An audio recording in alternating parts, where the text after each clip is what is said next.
ജനങ്ങൾക്ക് സഹായം ചെയ്തിട്ട് നന്മ ചെയ്തിട്ട് എടുത്തു പറയുന്നവൻ.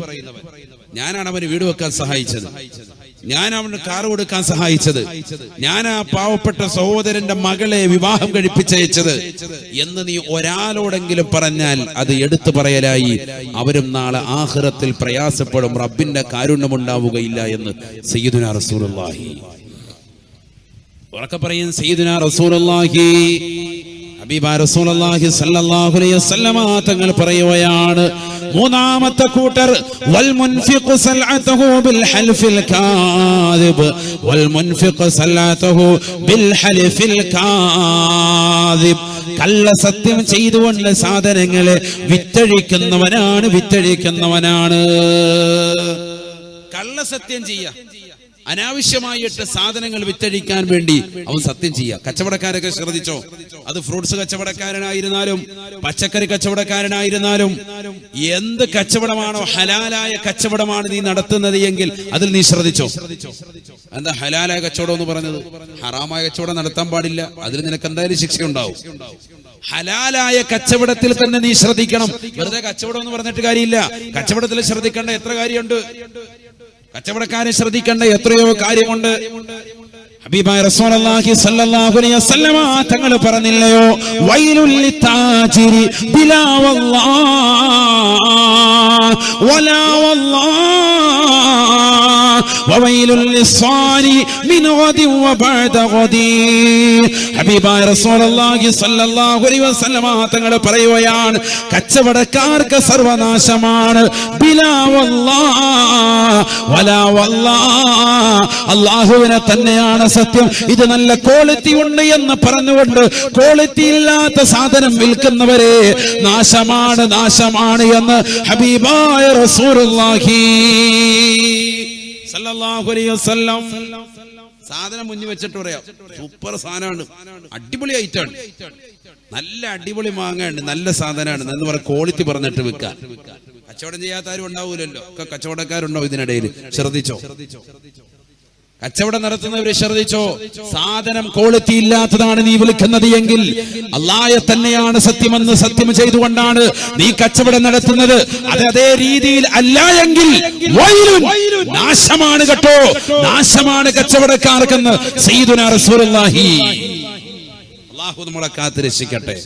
കച്ചവടമൊക്കെ നല്ലതാ, നല്ല രീതിയിൽ കച്ചവടം ചെയ്താൽ അവൻ നബിമാരോടൊപ്പമാണ്. ഹദീസുണ്ട്. സമയമില്ല, ഇല്ലെങ്കിൽ അതൊക്കെ കച്ചവടക്കാരെന്ന് പറഞ്ഞൊരു വിഷയം വെക്ക്, അപ്പൊ പറയാം. കച്ചവടക്കാരെന്ന് പറഞ്ഞൊരു വിഷയം വെക്ക്, അപ്പൊ ഇൻഷാ അല്ലാഹു സംവദിക്കാം. അല്ലാഹു തൗഫീഖ് തരട്ടെ. നേരെ ചൊവ്വ കച്ചവടം ചെയ്താൽ അതുകൊണ്ട് സ്വർഗ്ഗത്തിലെത്തും. ഞാൻ വെറുതെ പറയില്ല, ഹദീസ്.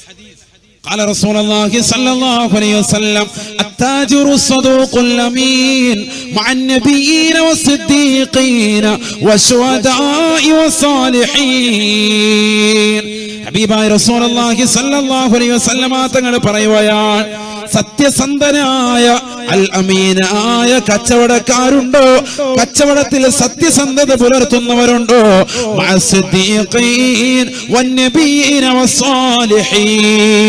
അവർ തീർച്ചയായും അമ്പിയാക്കളോടൊപ്പമാണ്, അവർ തീർച്ചയായും സിദ്ദീഖുൽ അക്ബറിനോടൊപ്പമാണ്, അവർ തീർച്ചയായും ഉഹദിന്റെ രണാങ്കണത്തിൽ ശത്രുക്കളുടെ വെട്ടേറ്റുകൊണ്ട് ഷഹീദായ ഹംസത്തുൽ കറാർ റളിയല്ലാഹു തആല അൻഹുവിനോടൊപ്പമാണ്, ശുഹദാക്കളോടൊപ്പമാണ് യഥാർത്ഥ കച്ചവടക്കാർ എന്ന് ഹബീബായ റസൂലുള്ളാഹി.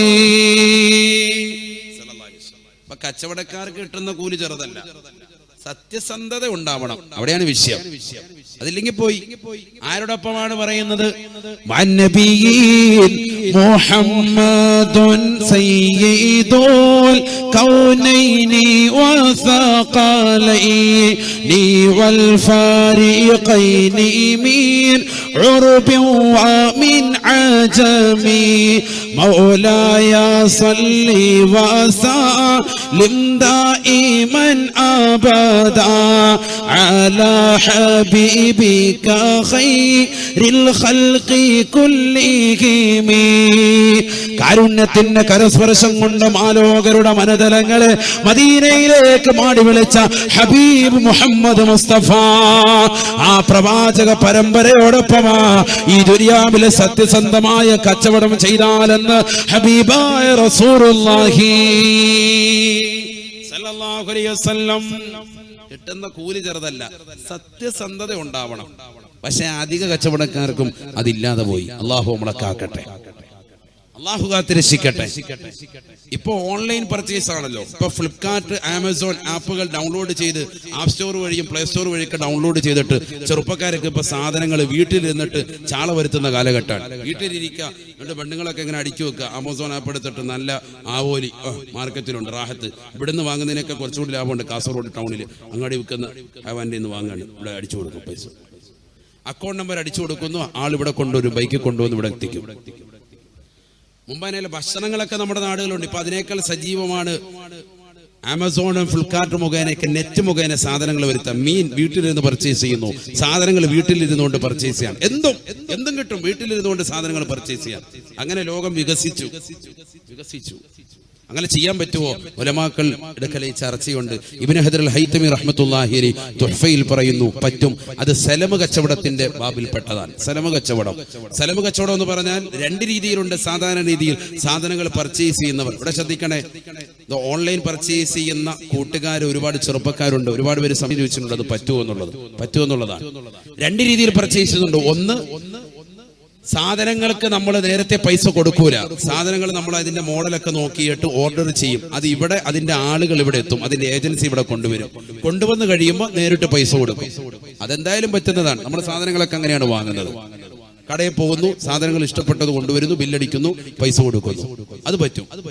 രണ്ടാമത്തത്, അതാണ് പറ്റുമോ ഇല്ല എന്നുള്ളത് ചർച്ചയുള്ളത്. അത് സലമ് കച്ചവടത്തിന്റെ രീതിയാണ്. സലമ് കച്ചവടം എന്ന് പറഞ്ഞാൽ നേരത്തെ തന്നെ പൈസ നമ്മൾ അഡ്വാൻസ് ആയിട്ട് കൊടുക്കുന്നു, അക്കൗണ്ട് നമ്പർ നമ്മൾ അടിച്ചു കൊടുക്കുന്നു. എന്നിട്ട് സാധനങ്ങൾ, ഷൂ വേണം, ചെറുപ്പക്കാർക്ക് ഷൂ വേണം, അഡിഡാസിന്റെ ഷൂ വേണം, ഇല്ലെങ്കിൽ നല്ല കമ്പനിയുടെ ഡോക്കം മാർക്കിന്റെ ഷൂ വേണം. ഇന്നിപ്പോ ചെറുപ്പക്കാരൊക്കെ അതൊക്കെ ഉള്ളു, കൂടിയത് അണിയുള്ളൂ.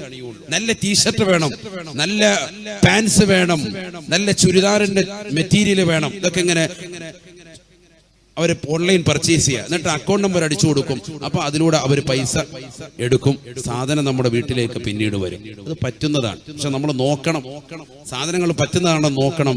മാത്രമല്ല അതിനകത്ത് മെയിനായി ശ്രദ്ധിക്കേണ്ട ഒരു കാര്യം, പലിശ വരാതെ ശ്രദ്ധിക്കണം. ഓഫറൊക്കെ ഉണ്ടാകും. 25,000 രൂപയുടെ സാധനം ഇതാ നിങ്ങൾക്കിതാ 10,000 രൂപയ്ക്ക് നൽകുന്നു എന്നൊക്കെ പറഞ്ഞ് ഭയങ്കര ഓഫർ ഉണ്ടാവും. പക്ഷേ ആദ്യം നിങ്ങൾ 500 അടച്ചാൽ മതി. പിന്നെ ഗഡുക്കളായിട്ട് മാസം തോറും ഇത്ര വെച്ച് അടച്ചടച്ച് അവസാനം 11 മുകളിൽ അല്ലെങ്കിൽ 10 മുകളിലേക്ക് 1 രൂപ വന്നാൽ തന്നെ അത് പലിശയായി. അപ്പോൾ അടവ് ഗഡുക്കളായിട്ട് അടയ്ക്കുമ്പോൾ 10 മുകളിലേക്ക് അല്ലെങ്കിൽ പറയുന്ന തുകയ്ക്ക് മുകളിലേക്ക് വരുന്നുണ്ടോ ഇല്ലയോ എന്ന് ശ്രദ്ധിക്കണം.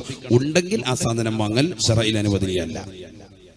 കുറവാണ് വരുന്നെങ്കിലും ഓക്കെ, രക്ഷപ്പെട്ടു. അതിന് മുകളിലോട്ട് വരാൻ പാടില്ല. പലിശ അങ്ങനെയാണല്ലോ മനുഷ്യന്റെ ജീവിതത്തിലുടനീളം ഇപ്പൊ കടന്നു വന്നിരിക്കുകയാണ്. എത്രയോ കടന്നു വന്ന് മൊബൈൽ ഫോൺ വരെ ഇപ്പൊ പലിശ കയറി വന്നിട്ടില്ലേ? മൊബൈൽ ഫോൺ, നമ്മൾ ഉപയോഗിക്കുന്ന മൊബൈൽ ഫോണ് പൈസ തീരുന്ന സമയത്ത് ഏതെങ്കിലും സ്ഥലത്ത് പെട്ടു നിൽക്കായിരിക്കും. അപ്പൊ ചെറുപ്പക്കാർ കോള് ചെയ്യും, അല്ലെങ്കിൽ സഹോദരിമാര് കോള് ചെയ്യുമ്പോ കോള് പോകുന്നില്ല. അപ്പൊ പറയും നിങ്ങളുടെ കയ്യിലുള്ള ബാലൻസ് ഇപ്പൊ തീർന്നിട്ടുണ്ട്, അജിയരെ നിങ്ങൾക്ക് വേണമെങ്കിൽ ബാലൻസ് നമ്മൾ തരാം, 15 രൂപ നമ്മൾ തന്നേക്കാം. പക്ഷെ അടുത്ത റീചാർജിൽ 18 രൂപ എന്റെ കയ്യിൽ നിന്ന് ഈടാക്കും. കേട്ടിട്ടില്ലേ? അങ്ങനെ പറയുന്നത് കേട്ടിട്ടില്ലേ? അങ്ങനെ പറയുന്നത് കേട്ടിട്ടുള്ളവരെന്ന് കൈയുർത്തിക്കുക, നോക്കട്ടെ. അപ്പൊ നെക്കിയിട്ടുള്ളവരെന്ന് കൈയുർത്തിക്കുക, അത് നോക്കട്ടെ. വേണ്ട, അങ്ങനെ നെക്കിയിട്ടുണ്ട് എങ്കിൽ അതാണ് പലിശ എന്ന് പറയും. നമ്മൾ വേഗം പെട്ടിട്ട് എന്ത് ചെയ്യും? വേഗം അങ്ങ് നെക്കി കൊടുക്കും. 15 രൂപ ഇപ്പൊ നിനക്കിതാ നിന്റെ കയ്യിലോട്ട് ഇപ്പം സ്പോട്ടിൽ തരും, നീ ആ 2-1 നെക്കിയാൽ മതി, ഇല്ലെങ്കിൽ ആ 1-1 നെക്കിയാൽ മതി എന്ന് പറയും. ആ പറയുന്നവന്റെ പേരാണ് ഇബ്ലീസ്.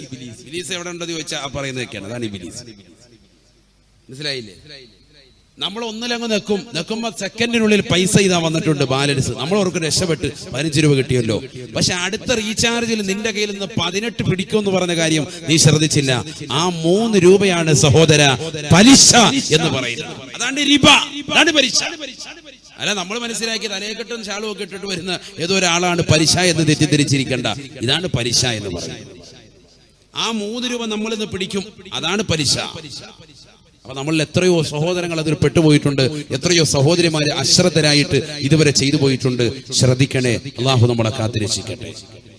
നമ്മുടെ നിത്യജീവിതത്തിൽ വരുന്ന സംഭവങ്ങളാണ് ഈ പറയുന്നത്. അപ്പൊ ഓൺലൈൻ പർച്ചേസ് നടത്തിക്കോ, സാധനങ്ങൾ നിങ്ങൾ കൊണ്ടുവന്നോ, പക്ഷെ ശ്രദ്ധിക്കേണ്ട ഒരു കാര്യം, അതിൽ പലിശ വരാതെ നോക്കണം. സാധനത്തിന്റെ മൊത്ത തുകയേക്കാൾ കൂടുതലായിട്ട് വരുന്നുണ്ടോ, അത് ശ്രദ്ധിക്കണേ, അത് പലിശ ഇനത്തിൽ പെടുന്നതാണ്. അള്ളാഹു നമ്മളെ കാത്തിരക്ഷിക്കട്ടെ.